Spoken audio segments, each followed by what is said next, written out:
nuestro primer programa Aquí y Ahora con nuestros invitados y tenemos la preciosa oportunidad de contar con la presencia de Alejandro Marchesán.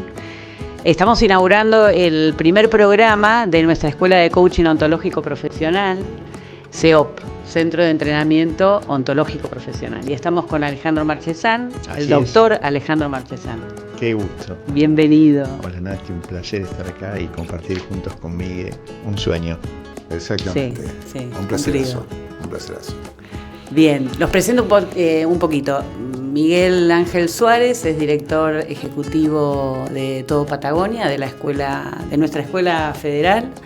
Y bueno, como dije, Ale, si querés comenzar en este espacio contándonos un poco qué viniste a hacer en este tiempo en Patagonia. Bueno, estas casualidades que se dan, ¿no? Hacía, ¿cuánto? 4 años, Miguel, sí. que no veníamos, más o menos. Y estoy recorriendo todo el país en nuestras distintas direcciones ejecutivas. Ya está toda la agenda para de aquí a fin de año y habíamos coordinado con Miguel venir ahora, justo para esta fecha, aquí en septiembre. Y entonces estamos visitando especialmente primer año, que vamos a estar esta tarde, nuestra carrera de 2 años. Estamos esta tarde con primer año y mañana a la mañana, para volver mañana a la tarde, y de paso otras actividades con algunas capacitaciones. Vamos a estar visitando algunas organizaciones. Ya estuvimos esta mañana, a la tarde también, en la parte pública, siempre contribuyendo desde el liderazgo en servicio. Y esto, que fue la gran sorpresa que me anticipó Miguel, no me dijo nada, me tuvo una semana, tenemos una sorpresa, sí, y acá estamos. Bienvenido.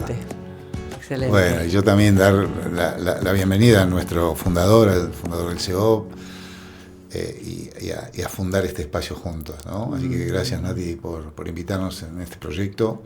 Felices de poder compartir con la comunidad algunos aspectos de la escuela y además de esta profesión que amamos y que causa tanto impacto en la vida de miles de personas. Tal cual. Buenísimo.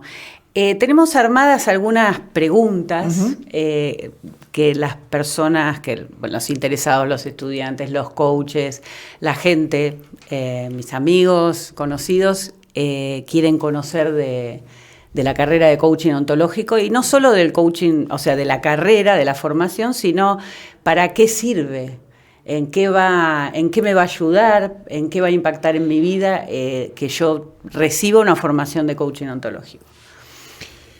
Va a impactar en múltiples aspectos por la propuesta del coaching ontológico. No son pocas las veces que la gente se pregunta a qué se debe este impacto, tanto en lo personal como en lo organizacional y como en lo social. Y suelo comentar que el impacto es directamente proporcional a la necesidad de época. Y también me gusta compararlo esto con lo que fue el impacto, por ejemplo, que tuvo la obra de Daniel Goleman cuando saca su libro, La inteligencia emocional, en 1990.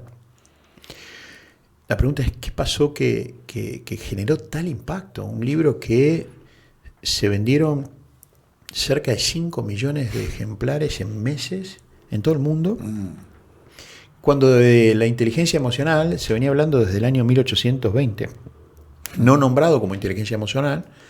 El primer psicólogo que cita esto hablaba de la manera de relacionarse entre los muchachos con las muchachas y hablaba de esa manera de relacionarse. Después hubo avances en las inteligencias múltiples de Garner y otros estudiosos, pero inteligencia emocional, que bien se venía conversando, el término lo termina de encumbrar Goleman. Y la pregunta es, ¿qué pasó que tuvo tanto impacto? Y la respuesta, entre muchas, una de ellas es la necesidad de época. La época necesitaba que esto se tratara de esa manera. Y el coaching ontológico responde un poco a esa misma lógica, ¿no? Hay una necesidad individual, social, de trabajar, por ejemplo, una de las más grandes crisis, si no la más grande crisis que tiene la humanidad, que es la crisis de sentido.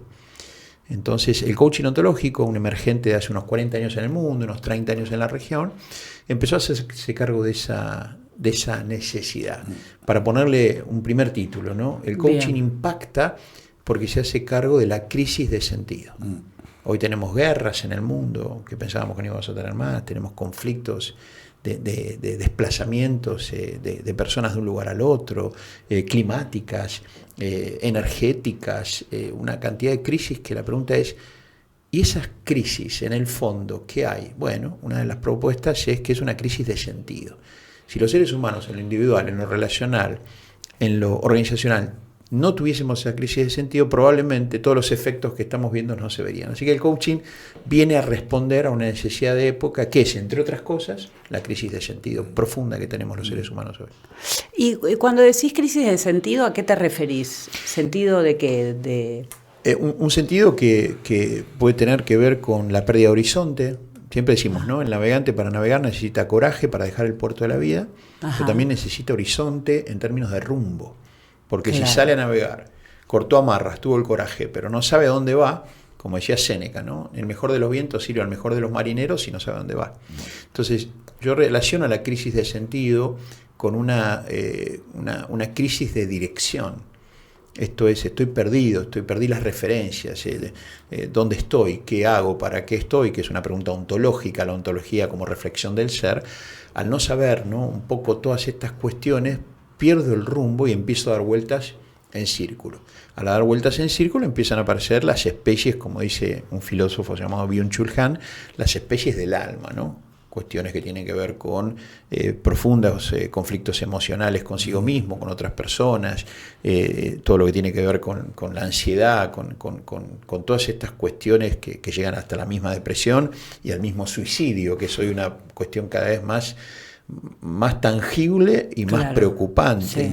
La soledad, todas esas cuestiones que tienen que ver con una pérdida de rumbo, de sentido, de para qué estoy, a dónde voy.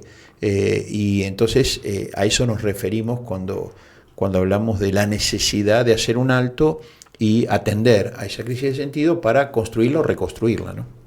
Una preguntita más con respecto a eso es, ¿cuál sería la diferencia en lo... A ver, me imagino en lo cotidiano, en las crisis que se nos pueden presentar a nivel laboral o en la relación con nuestros compañeros de trabajo, o yo como líder estoy liderando gente y no sé qué hacer porque les digo lo que tienen que hacer y empiezo, ¿no? Y bueno, y llego a casa y estoy estresada y que los hijos y que no sé cuánto, y puede ser que en un momento no sepa más qué hacer y si tengo ganas de seguir.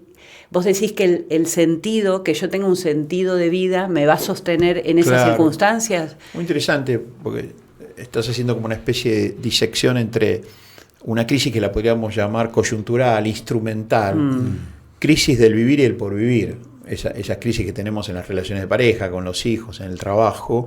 Lo que yo me refiero es una crisis más de fondo, existencial. Ajá. No instrumental. No que tengo un problema con los empleados. Yo puedo tener un problema con los colaboradores, que me gusta decir a mí, y allí todo tener de alguna manera construido, definido, arraigado en mi interior el para qué estoy en el mundo. Y eso no quiere decir que no tenga inconvenientes, que no tenga una situación con la pareja o con los hijos. Pero mucho más sencillo trabajar las crisis instrumentales y coyunturales desde un trasfondo que te dé sostenibilidad, porque tenés trabajado quién sos y para qué estás en la vida, que tener esas crisis instrumentales con un vacío de sentido existencial.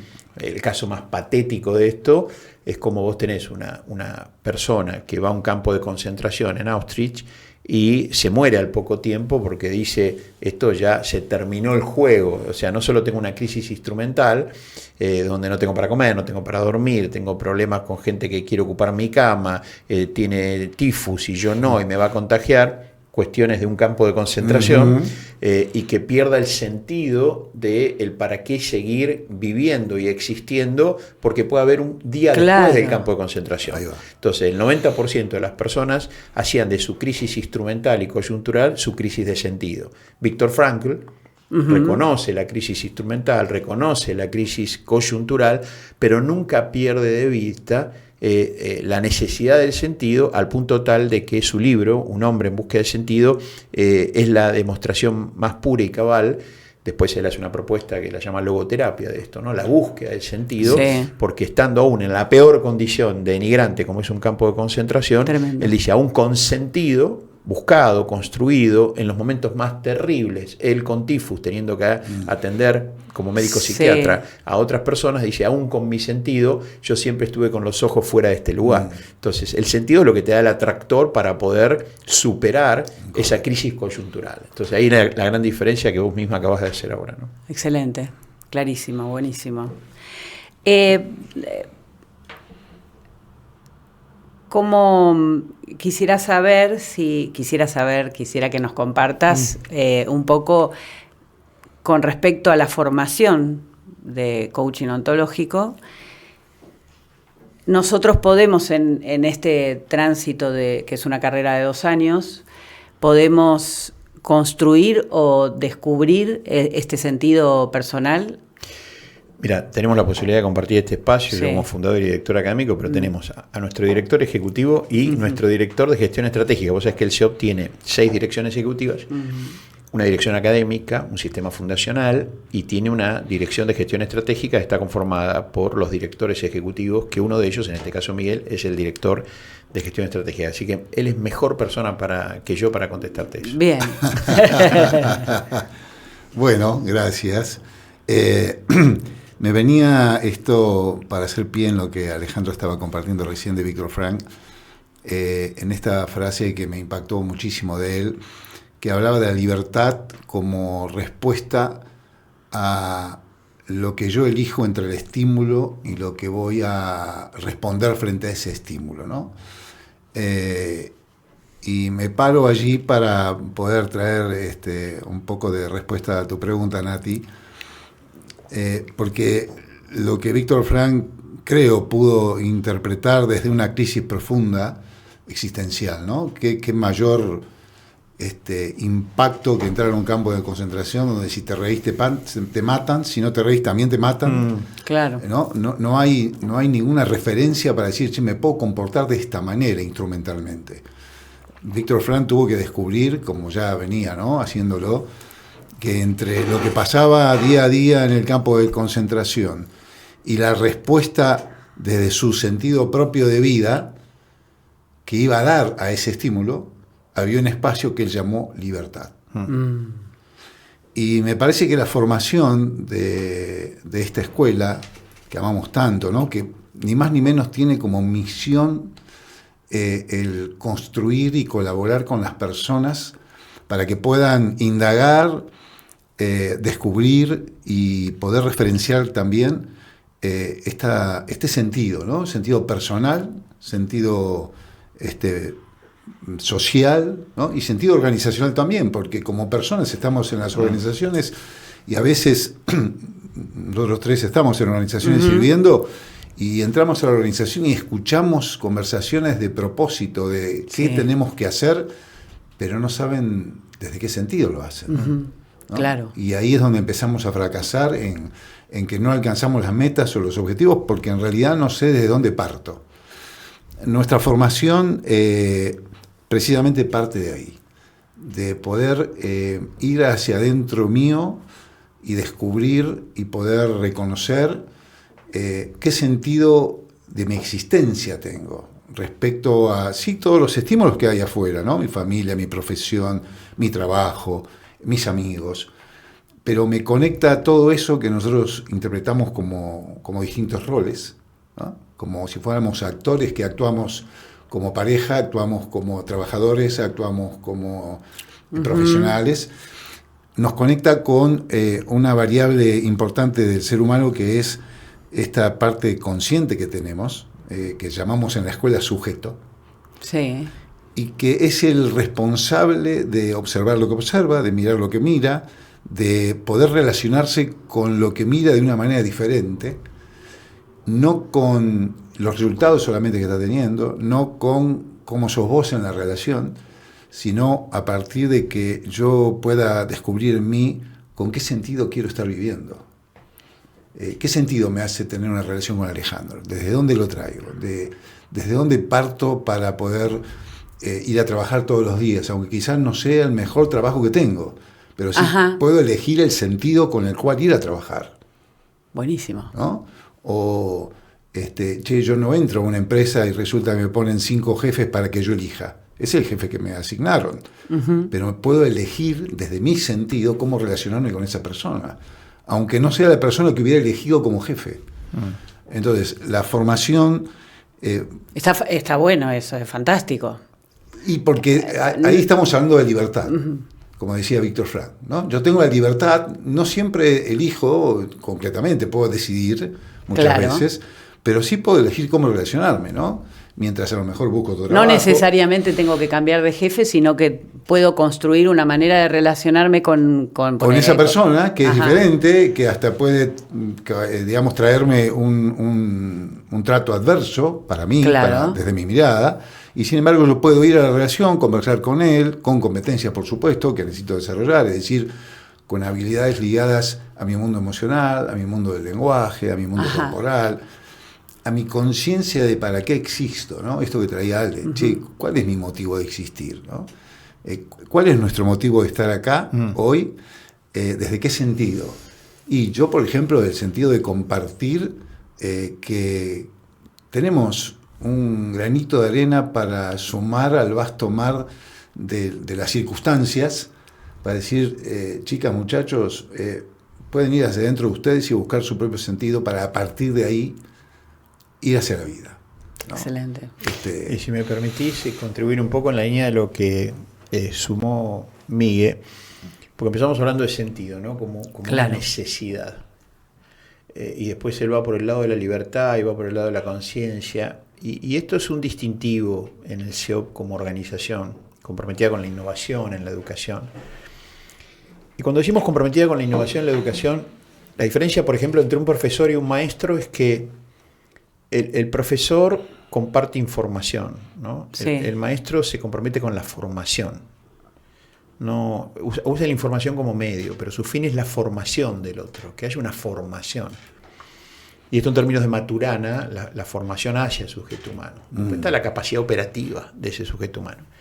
Entonces, esta noción que trae él de conciencia, de libertad, es un distintivo en nuestra organización, en virtud de nuestro compromiso formativo. Nosotros tenemos un compromiso con la educación formativo, no solo informativo a través de la instancia de profesar un conocimiento que compartimos. Y este tema de la conciencia, del sujeto consciente en la búsqueda de ese sentido. Y ahí nos apoyamos en un proceso que se distingue más por esta innovación, es una innovación conectada con la sabiduría más que con la inteligencia, ¿no? Vos sabés que la persona inteligente dice lo que sabe, mientras que el sabio de alguna manera sabe lo que dice, ¿no? que es diferente. Cuando decimos sabemos lo que decimos, es saber por una cuestión no solo de entendimiento cognitivo, sino también experiencial. Sabemos qué significa la falta de sentido. Sabemos por inclusive vivencia personal entre nosotros y con otros de lo que significa una falta de sentido que te arrincona en la soledad de la existencia. Uno de los grandes problemas de hoy, ¿no? En la humanidad. Esa soledad que termina siendo una soledad puramente emocional, donde la persona se siente sola, pero también una soledad social donde está sola. Entonces, esa enfermedad que enferma, esa soledad que enferma. Y eso es una pérdida de sentido. Entonces, no solo de alguna manera pienso y digo, sino que digo aquello que he pensado, y la diferencia es esta inteligencia que digo lo que sé, y a diferencia de saber lo que digo porque lo laburamos. Entonces, en la escuela nos distinguimos por ese trabajo de conciencia basado en la libertad y que busque la sabiduría de la existencia. Esto que traemos de Víctor Frank es un gran testimonio de sabiduría, pues ya no es saber qué hacer cuando no tenés la menor idea de qué hacer, sino que es un saber que proviene del compromiso con la existencia. Y ahí aparece el otro, aparecen las relaciones, aparece su propio trasfondo, como decía, el emocional, pero también con su historia, con sus congéneres, con el contexto. Así que a eso nos dedicamos. Excelente. Me surge cuando decís, preguntarte cómo lo hacemos en la escuela, cómo es esta formación en el que yo puedo encontrar mi sentido, puedo trabajar para visualizar o construir un norte hacia donde voy en mi vida. ¿Cómo hacemos en nuestra escuela para que una persona que se inscribe comience a entrar en este camino y a relacionarse consigo mismo y con qué más? Digo, ¿qué es lo que entrenamos? ¿Qué es lo que qué es parte de esta formación que hace que la persona, desde ese sentido, tenga mejores relaciones, se relacione mejor consigo mismo, etcétera? ¿Nos querés contar? ¿Cómo no? ¿Cómo no? O Ale, como quieran. Desde esta libertad que traía antes, nuestro propósito principal al formar justamente es que la persona pueda comprometerse con su proceso transformativo, ¿no? o su aprendizaje transformativo.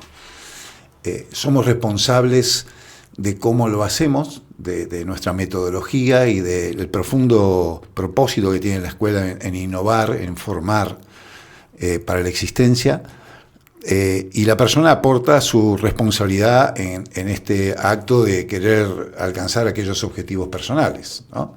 No es que movemos a la persona para que se transforma como un muñequito y que salga como queremos, ¿no? En ese camino, que son 2 años de carrera,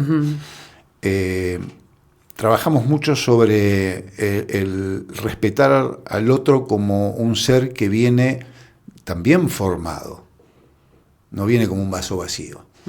Y nuestra manera de hacerlo, que tiene base en una ciencia educativa que se llama andragogía, está relacionada con que el adulto que viene, por lo general son adultos o jóvenes de 18 años en adelante, viene ya con su experiencia, viene ya con sus creencias, con su vivencia, con su ontología, ¿no? Con su manera de relacionarse con el mundo y con las personas, respetando ese constructo que trae la persona.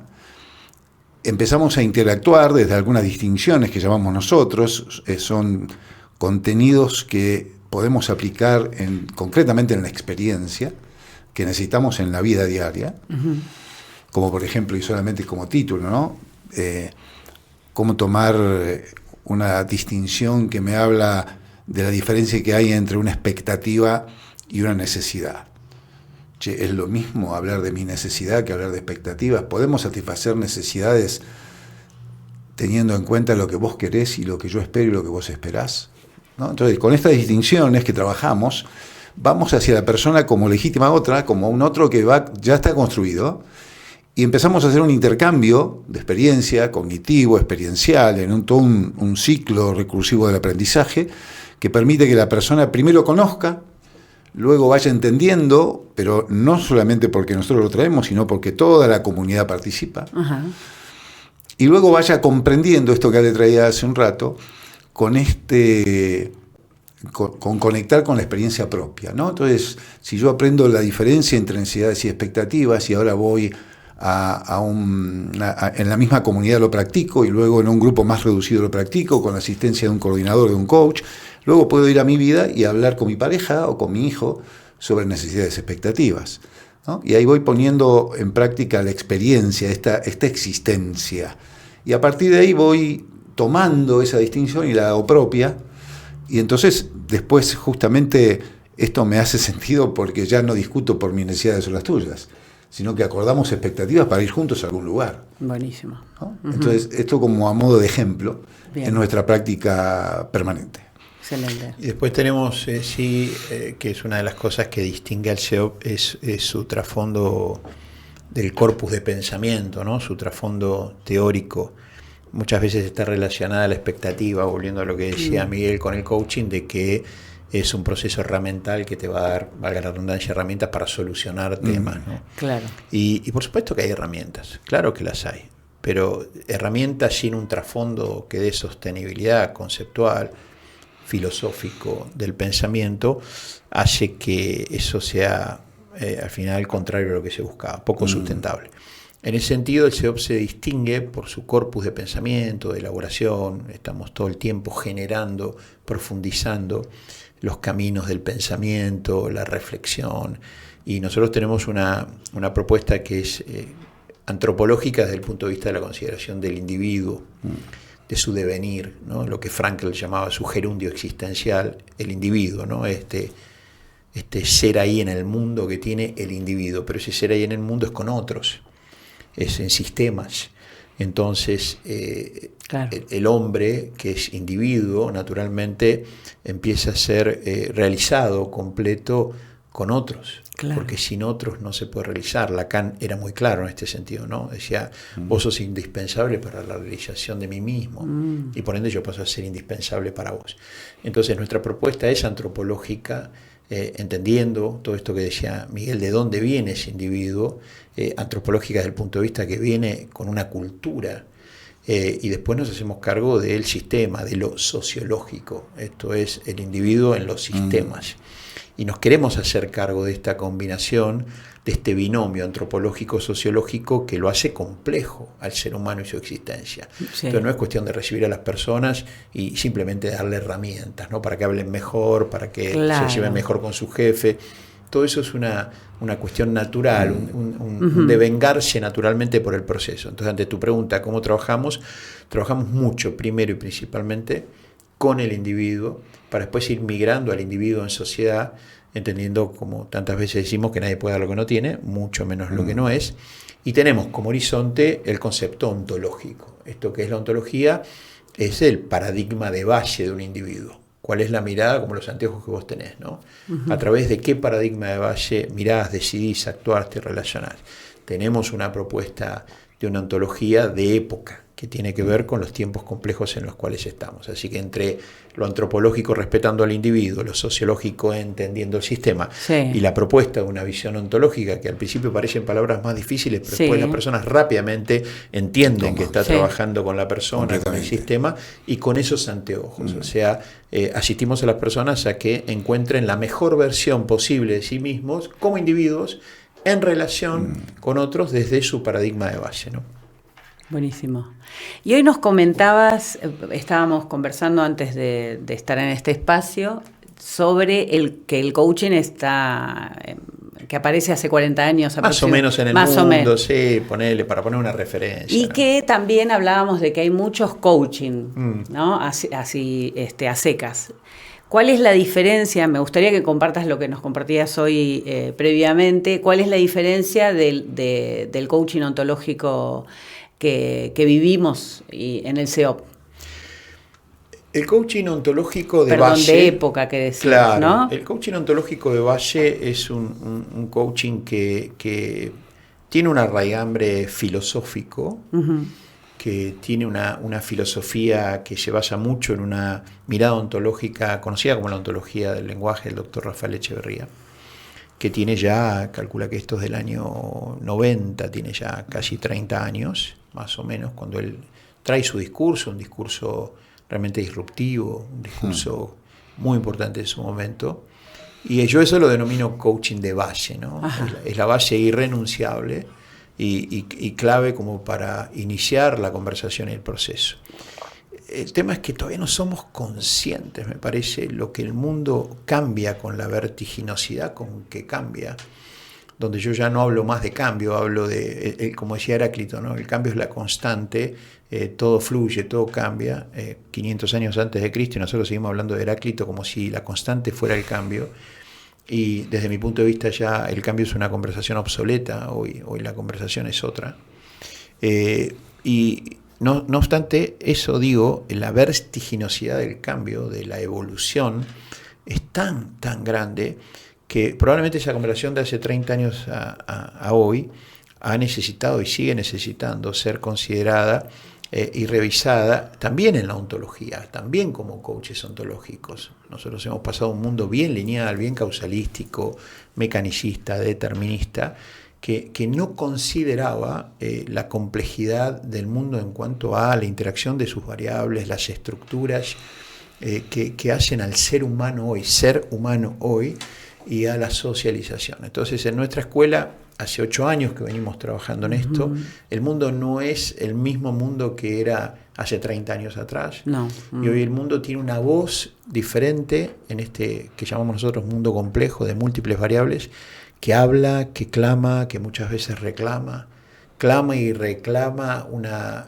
consideración del ser humano diferente, y entonces nuestra escuela que viene trabajando eso entiende que el coaching ontológico ya no es el coaching de una ontología, como si la ontología desde la cual hubiese que mirar sea una. Nuestra mirada ontológica es una ontología integradora, es una ontología que entiende la crisis y el conflicto como parte de la mirada, y que entonces hay que construir capacidad de respuesta ante eso, no separar lo que de alguna manera ontológicamente tiene que ser y lo que no es. Entonces nuestra escuela hace un coaching de época desde ese lugar, con una ontología que la entendemos como una ontología basada en el pensamiento de la complejidad, que le pueda dar a nuestros participantes de los programas, primero capacidad consigo mismo de mirarse y responder, y después como coaches de época que sean sensibles a escuchar la voz de época, esa voz de época que tiene requerimientos, también tiene propuestas, que tiene demandas, pero también tiene oportunidades. Entonces nuestros coaches están siendo de alguna manera formados, como decíamos, a tener esa sensibilidad y ya no a coachar desde una ontología, y menos siendo la propia, la nuestra, como si nosotros como coaches ontológicos tuviésemos la ontología matriz, sino desde la ontología del coachee, decimos. Esto es la sensibilidad para ver desde qué ontología viene el coachee para atenderlo. No es lo mismo una mirada como paradigma de base, una ontología existencialista que puede tener la persona, que a una cuestión más paradigmática desde el punto de vista de la moral, por ejemplo. No es lo mismo una ontología más experiencial que racional. Entonces vos tenés personas que son muy racionales, y no es que les va mal en la vida, y aparte abrazan esa mirada de comprometerse con la racionalidad, y a otros les importa poco la racionalidad, porque todo lo pasan por la experiencia. Y vos decís, ¿qué hago? Entonces le digo a este que está mal, a este que está bien, en vez de asistirlos en su ontología. Así que nuestra propuesta es una propuesta de coaching integrador, basado en una ontología integradora, como la llamamos la ontología de la complejidad, ¿no? Yo te escuché hoy hablar en torno a la complejidad. No sé si tenemos tiempo, pero por ahí te estoy poniendo contra la pared. Hablaste de los botones, ¿no? Hablabas de que fuimos formados quizás en una época en la que buscábamos la causa de por qué me pasa esto, cuál es la solución, y hablabas de que tenemos tantos aspectos que al tomar alguno o uno por uno no llegábamos a encontrar la solución, no nos daba el tiempo. Y hablabas de un 80 y un 20, ¿lo querés explicar un poquito? Sí, la idea principal, aprovechando el tiempo que nos quedan de estos 6 minutitos, es que la complejidad precisamente lo que nos demuestra, a diferencia de un mundo más lineal, más causa-efecto, es que hoy no tenemos causalidad sino multicausalidad. Ajá. Inclusive dentro de la multicausalidad está la no causa, que es a veces aquella cosa que no consideramos, que puede estar sucediendo pero nunca la consideramos, o que estamos esperando que suceda y nunca sucede, ¿no? Y entonces siempre nosotros, al estar enfocados en la causa, que remite al porqué, cuando las cosas no suceden, volvemos a esa causa y le damos una vuelta de rosca ahí para generar mucha frustración a veces. Sí. Entonces hoy, en un mundo que hay múltiples variables, donde ya no es unicausal sino multicausal, ante las situaciones que vivimos, la pregunta es ¿y por dónde empezamos? Claro. Porque una de las cosas que marcamos todo el proceso es no tenemos todo el tiempo que queremos, no tenemos todo el tiempo del mundo. No. El tiempo es un recurso no renovable y hemos perdido mucha capacidad de gestión del tiempo, y el tiempo nos lleva puesto, entonces no hay tiempo. Por lo tanto, si yo en una situación que está rodeada de complejidad tengo, por ejemplo, 10 variables que están jugando, la pregunta es, ¿qué hago? ¿Me tomo el tiempo que no tengo para trabajar las 10 variables? No voy a llegar. Entonces ahí viene la ley que hablábamos esta mañana, 2080, donde el 20% de las causas observadas o variables explican el 80% del resultado. Entonces buscar cuáles son esas, si fueran 10, 2, 3 variables, botones, que si vos lo tocaste impactan el sistema. El coach de época necesita entender esta lógica de variables y poder conversar con el coachee para ver cuáles son las variables para tocar para poder impactar en el sistema. Eso es toda una propuesta innovadora en cuanto a la asistencia de personas y organizaciones. Buenísimo, Ok. me encantó. Bueno, cerramos, nos despedimos y hasta la próxima. Muy bien. Un gusto, gracias. Gracias, un gusto, Nati. Un placer.